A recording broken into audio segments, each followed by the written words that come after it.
મારા ભાઈઓ જે આપણે દાંતીવાડા ડેમે આવી ગયા છે ને આજે છે સતત જે જોરદાર અપડેટ લઈને આવ્યા છે જે દાંતીવાડામાં જે 2 દરવાજા ખોલવામાં આવી રહ્યા છે જે શંકરભાઈ ચૌધરીના હસ્તકે. તો આપણે વિડીયોની અંદર બન્યા રહેજો. હાલ તમે જોઈ શકો છો કે ઉપરવાસમાં વરસાદ ચાલુ છે એટલે આપણે આ રસ્તે જવાનું છે.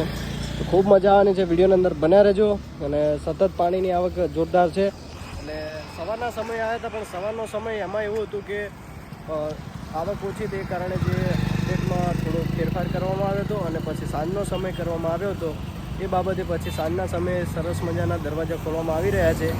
ખૂબ મજા આવશે. કેટલા દરવાજા ખોલાય તમને ખબર પડી ગઈ હશે. આ વિડીયો થોડો લાંબો આવશે, રહીને આવશે, થોડા સમય પછી આવશે એટલે વિડીયોની અંદર બન્યા રહેજો. ખૂબ મજા આવવાની છે. અને આપણે બ્લોગ પણ બનાવીએ છીએ અને ન્યૂઝના અંદર પણ છીએ.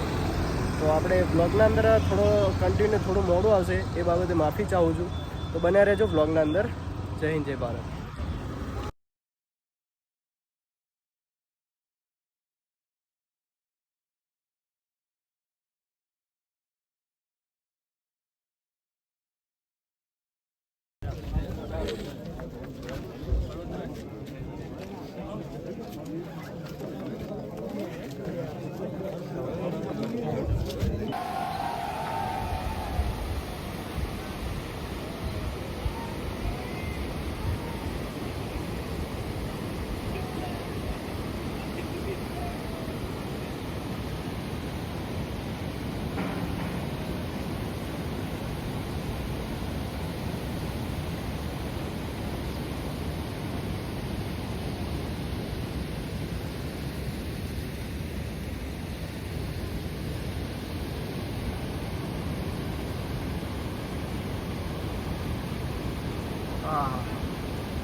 તો મારા ભાઈઓ જે હાલમાં જે 18/9/2025ના જે ખેડૂતો માટે ખુશીનો જે આ દિવસ ગણાય, જેમાં નદી વિસ્તારના અંદર જે પાણી છોડવામાં આવે તો તમે જોઈ લો કે ખેડૂતોને ખુશીનો માહોલ જોવા મળી રહ્યો છે. ઘણા ખેડૂતો અમુક શંકરભાઈ ચૌધરી પણ જે હતા એમના ઉપસ્થિત હતા, એમના પાસે પણ જે હસ્તકે જે ખોલાવવામાં આવ્યો હતા અને 2 દરવાજા ખોલવામાં આવી રહ્યા છે.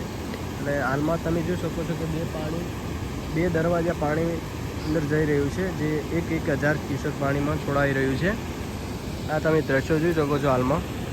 તો હાલમાં આપણે જે સવારમાં સમય આવ્યા હતા જે આવક ઓછી તે કારણે જે આવકના ઓછીના કારણે આપણે સાહેબે કીધું હતું કે આપણે સાંજ સમયે રાખીએ છીએ એટલે આપણે સાંજ સમયે રાખ્યો હતો. હાલ શંકરભાઈ ચૌધરી એમને હસ્તકે જે દરવાજા ખોલવામાં આવ્યા હતા અને જે હાલ 2,000 ક્યુસેક પાણી છોડવામાં આવી રહ્યું છે એ પણ 2 દરવાજા 1,000 ક્યુસેક ગણી લો ને, 2 દરવાજા ખોલવામાં આવ્યા છે. તો આ હતા દાંતીવાડાના અપડેટ. તમે સીધા દ્રશ્યો જોઈ શકો છો. તો ફરીથી કહું છું, ભાઈ દિશા પત્ની પૂછી જાય. ભાઈ દિશા પોકવાની શક્યતા એવી છે કે જેવી રીતે કોરિયાના ખાડા હોય છે વચમાં એ ભરવાની શક્યતા વધારે હોય છે. એ કારણે જે પાણી અમુક વિસ્તારોની અંદર પહોંચવા આવશે. પછી રામ જાણે જેવી પાણીની આવક સતત ચાલુ રહેશે. ઉપર 1400 ક્યુસેકની હાલમાં પાણીની આવક જોવા મળી રહી છે. એટલે જેવી પાણીની આવક ચાલુ રહેશે એવી રીતે પાણીનો એક દરવાજો ખોલવામાં આવશે. ડેમનો દરવાજો ખુલ્લો રહેશે. આ સીધા દ્રશ્યો તમે જોઈ શકો છો.